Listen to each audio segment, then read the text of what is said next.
Les 1000 premiers jours de la vie d'un enfant sont déterminants pour son développement. Mais bien trop souvent, la malnutrition affecte sévèrement les jeunes enfants, en particulier en Afrique. Aujourd'hui, les spécialistes de la nutrition se rencontrent à Londres pour trouver les moyens d'offrir des aliments abordables et nutritifs pour des millions d'enfants.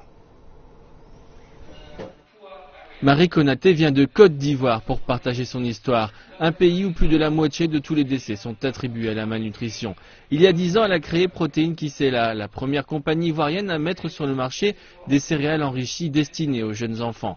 Aujourd'hui, ces céréales sont disponibles dans les supermarchés de 4 pays et ont comme concurrents Nestlé et Danone. Il est important de supporter les petites et moyennes entreprises, les PME, que le secteur privé est un acteur important pour apporter des solutions à ce problème de la malnutrition et qu'il faut un partenariat public-privé beaucoup plus resserré.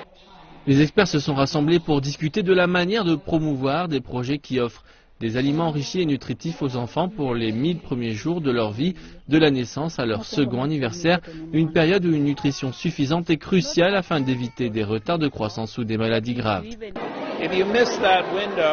Si vous manquez cette période, un enfant aura des dommages permanents et il est très difficile de réparer ce genre de choses. Donc en tant que communauté, nous avons commencé à nous concentrer sur la façon dont on peut être sûr que les 1000 jours ont toute l'attention nécessaire.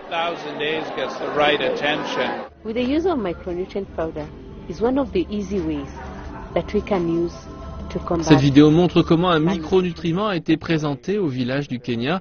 Un micronutriment similaire a été conçu pour les bébés dans l'état nigérian de Benue, où l'anémie cause 15% des décès chez les enfants de moins de 5 ans.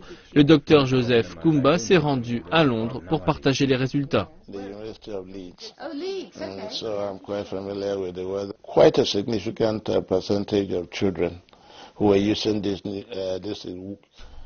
Un pourcentage assez significatif d'enfants qui ont utilisé ceci ont eu un niveau d'hémoglobine au-dessus de la ligne de base. Donc nous pensons réellement que si cela était utilisé systématiquement, nous pourrions voir une baisse de l'anémie. L'anémie qui est une cause majeure de mortalité infantile au Nigeria. La Global Alliance for Improved Nutrition travaille avec différents gouvernements, compagnies et ONG dans le monde pour trouver des solutions locales à la malnutrition. Je pense que l'Afrique a été à la traîne quant à la résolution de certains des problèmes, en particulier pour la malnutrition, et donc beaucoup plus de travail doit être fait dans les États africains. Nous avons vu une baisse de la malnutrition dans certains pays clés et certaines améliorations, mais cela est beaucoup plus lent que ce que nous voyons dans d'autres parties du monde.